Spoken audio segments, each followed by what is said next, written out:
بسم اللہ الرحمن الرحیم۔ جیسا کہ میں نے عرض کیا کہ پروردگار عالم نے رسول خدا خاتم الانبیاء احمد محمد مصطفیٰ کو پروردگار عالم نے بہت سے معجزے عطا کیے۔ آپ کے بدنی معجزات کا میں تذکرہ کر رہی تھی، تو آپ کے بدنی معجزات میں سے ایک معجزہ یہ بھی تھا کہ آپ جس سواری پہ سوار ہو جایا کرتے تھے وہ سواری کبھی بیمار اور ضعیف نہیں ہوتی تھی۔ اس کی سب سے بڑی دلیل میں آپ کو ذوالجناح کی دے سکتی ہوں کہ ذوالجناح اللہ کے رسول کی سواری تھا، اور واقعہ کربلا آپ کی رحلت کے تقریباً 50 برس بعد ہوا ہے، لیکن واقعہ کربلا کے وقت ذوالجناح مولا امام حسین علیہ السلام کی سواری بنا، اور انشاءاللہ جب ہمارے 12ویں امام حضرت امام مہدی آخر الزماں علیہ السلام ظہور فرمائیں گے تو اس وقت ان کی سواری ذوالجناح ہوگی۔ یہ ایک واضح اور روشن دلیل ہے کہ اللہ کے رسول جس سواری پر سوار ہو جاتے تھے وہ کبھی بوڑھی اور ناکارہ نہیں ہوتی تھی، ضعیف نہیں ہوتی تھی۔ اور اللہ کے رسول کا ایک مشہور واقعہ ہے کہ جب خیبر کی جنگ جیتی گئی اور مال غنیمت ملا تو اس میں جانوروں بھی قطار در قطار جانوروں کی بھی تھی، سواریوں کی بھی تھی۔ تو اللہ کے رسول کو میدان میں بلایا گیا کہ آپ آئیں اور آ کر مال غنیمت کا جائزہ لیں۔ تو اللہ کے رسول وہاں پہنچے تو آپ نے دیکھا کہ ایک خچر بار بار اپنے سر کو جھکا رہا ہے، تو آپ نے اس کے مالک کو اشارہ کیا کہ اس کی رسی کو چھوڑ دو اور اس کو میرے پاس بھیج دو۔ تو وہ خچر اللہ کے رسول کے قریب آیا اور پہلے اس نے فصیح و بلیغ عربی میں اس نے اللہ کے رسول کو سلام کیا اور پھر اس نے گفتگو کی۔ اب یہ دیکھیے کہ ایک ادنا جانور لیکن وہ رحمت للعالمین کے سامنے آیا ہے، تو پروردگار عالم نے اسے قوت گویائی عطا کی اور وہ زبان میں گفتگو کی کہ جس کو عرب والے اپنے علاوہ دوسروں کو اجمی کہا کرتے تھے، یعنی گونگا کہا کرتے تھے۔ لیکن اس ادنا جانور کو جب پروردگار عالم نے رسول خدا کے روبرو کیا تو وہ اسی فصیح و بلیغ عربی میں گفتگو کرنے لگا اور کہنے لگا کہ یا رسول اللہ، میری نسل در نسل کو یہ اعزاز حاصل ہے کہ ہماری پشت پر انبیاء علیہم السلام نے سواریاں کی ہیں، اور مجھے پتہ یہ چلا ہے کہ آپ خاتم الانبیاء ہیں، تمام تر انبیاء کی نبوت کا خاتمہ آپ کی ذات اقدس پر ہو رہا ہے، تو میں چاہتا ہوں کہ آپ میرے اوپر سواری کریں تاکہ نسل در نسل جو اعزاز مجھے مل رہا ہے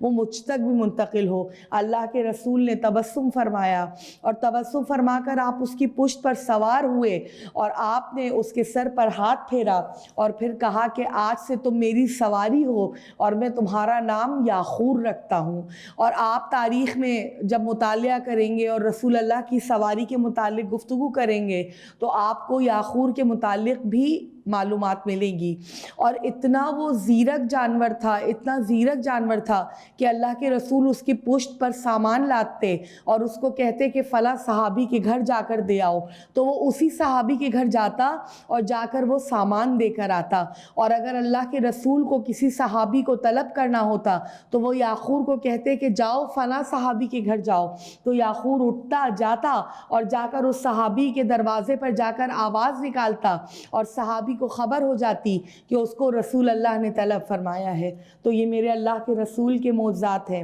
آپ کا لعاب دہن، آپ کا دہن مبارک، آپ کی زبان مبارک، آپ کا چہرہ مبارک، آپ کے ناخن مبارک، ہر اس کو پروردگار عالم نے ایک جیتا جاگتا معجزہ بنایا تھا۔ آپ کے بدنی معجزات بھی تھے اور آپ کے ارضی اور سماوی معجزات الگ ہیں۔ آپ کی پیدائش کے قبل کے معجزات الگ تھے اور آپ کی پیدائش کے وقت کے معجزات اور تھے اور پیدائش کے بعد کے معجزات اور تھے۔ آپ کی پیدائش کے وقت جیسے آپ لوگوں کو سب کو علم ہے، بچوں کو اسلامیات کی کتابوں میں پڑھایا جاتا ہے کہ قیصر و کسریٰ کے کنگرے گر گئے تھے، فارس کے بت کدے میں جو آگ جل رہی تھی، آتش کدے میں وہ آگ بجھ گئی تھی، اور تمام تر جتنے جھوٹے خدا بنائے گئے تھے وہ جھوٹے بت، وہ جھوٹے خدا منہ کے بل زمین پر گر گئے تھے۔ تو یہ آپ کی ولادت کے وقت کے معجزات تھے۔ اور آپ کے ارضی و سماوی معجزات کچھ یوں ہیں کہ آپ سب نے سنا ہے شق القمر کا واقعہ کہ جب اہل عرب میں سے اکا دکا افراد ایمان لائے تو کہنے لگے ہم اس طرح تمہیں کیسے مانیں کہ تم اللہ ایک ہے اور اللہ کے بھیجے ہوئے تم رسول آخر ہو۔ تو اللہ کے رسولوں نے کہا کہ میں کیا ایسا کروں کہ تم میرے اوپر ایمان لے آؤ؟ تو کہا کہ یہ جو چاند اس وقت 14ویں کی تاریخ تھی اور چاند اپنے پورے جوبن پر تھا، کہا کہ اس چاند کو اگر 2 ٹکڑے کر کے دکھا دو تو ہم تمہیں مان جائے۔ اللہ کے رسول نے کہا ٹھیک ہے، رات کو فلاں وقت پہ فلاں مقام پر تم سب جمع ہو جانا اور میں اللہ کے حکم سے یہ معجزہ دکھاؤں گا۔ اور اللہ کے رسول نے جب مقررہ وقت پر لوگ جمع ہو گئے اور آپ نے اپنا معجزہ دکھایا تو وہ جاہل یہ معجزہ دیکھ کر بھی ایمان نہیں لائے اور کہنے لگے کہ اس طرح اللہ کے رسول نے روشن چاند کو 2 ٹکڑوں میں منقسم کیا کہ ایک ٹکڑا اپنی جگہ پر موجود رہا اور دوسرا ٹکڑا ابو قبیس کی پہاڑیوں پر آ کر رک گیا، اور پھر آپ نے جب دوبارہ انگشت شہادت کا اشارہ کیا تو وہ دونوں ٹکڑے گئے اور واپس جا کر مکمل چاند کی صورت اختیار کر لی۔ لیکن چونکہ ان جاہلوں کے دلوں پر کفر کی مہریں لگی ہوئی تھیں اور ان کے دماغ کے آگے، ان کی آنکھوں کے آگے ان کے بت موجود تھے، وہ رسول اللہ کی باتوں پر ایمان نہ لائے۔ اور عرب کے لیے جو سب سے بڑا زندہ معجزہ اللہ کے رسول کے پاس موجود تھا وہ قرآن تھا، کہ عرب اپنے آپ کو بہت فصیح و بلیغ گفتگو کا ماہر سمجھتے تھے اور غیر عرب کو عجمی کہا کرتے تھے، یعنی گونگا کہا کرتے تھے۔ لیکن اللہ کے رسول نے جب قرآن نازل ہوا اور قرآن کی آیتوں کو آپ کے سامنے آپ صلی اللہ علیہ وسلم نے سب کے سامنے پیش کیا تو لوگ کہنے لگے کہ بے شک یہ کسی بشر کا کلام نہیں ہے۔ آپ نے ایک قرآن کی سب سے مختصر سورہ کوثر کی آپ نے تختی پر لکھا اور وہ تختی آپ نے خانہ کعبہ میں جا کر لٹکائی اور کہا کہ کوئی ہے جو اس کا جواب لا سکے، تو کوئی اس کا جواب نہ لا سکا، اور کہنے لگے بے شک یہ غیر اللہ کا کلام نہیں ہے، یہ کسی اور نادیدہ ہستی کا کلام ہے۔ تو پروردگار عالم نے جو 2 معجزے آپ کو عطا کیے وہ قرآن اور اہل بیت کے معجزے ہیں، اور کیا کہنا، دونوں معجزے ایسے ہیں کہ جن کی حفاظت کا وعدہ پروردگار عالم نے تا قیامت تک کے لیے لیا ہے۔ قرآن آپ دیکھ لیجئے، ہمارے اکثر مشاہدے میں آتا ہے کہ کہیں کسی مقام پر آگ لگ گئی، لیکن وہاں پر اگر قرآن کریم کا نسخہ موجود ہے تو اس کو پروردگار عالم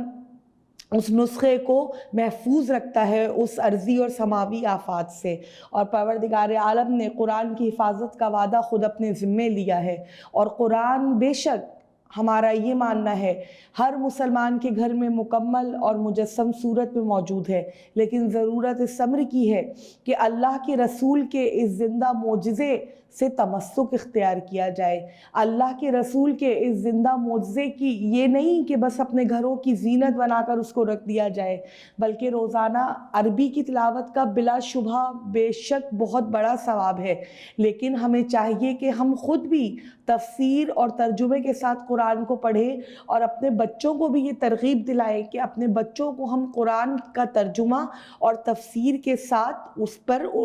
بچوں سمجھ کے پڑھیں، تاکہ جب قرآن کا ترجمہ اور تفسیر ان کی سمجھ میں آئے گا تو وہ رسول کے قول و فعل کے مطابق اپنی زندگیوں کے راستوں کو قرآن اور تفسیر کے مطابق چلائیں گے۔ اور دوسرا معجزہ جو پروردگار عالم نے اپنے اللہ کے رسول کو عطا کیا وہ اہل بیت علیہم السلام ہے۔ کیا کہنا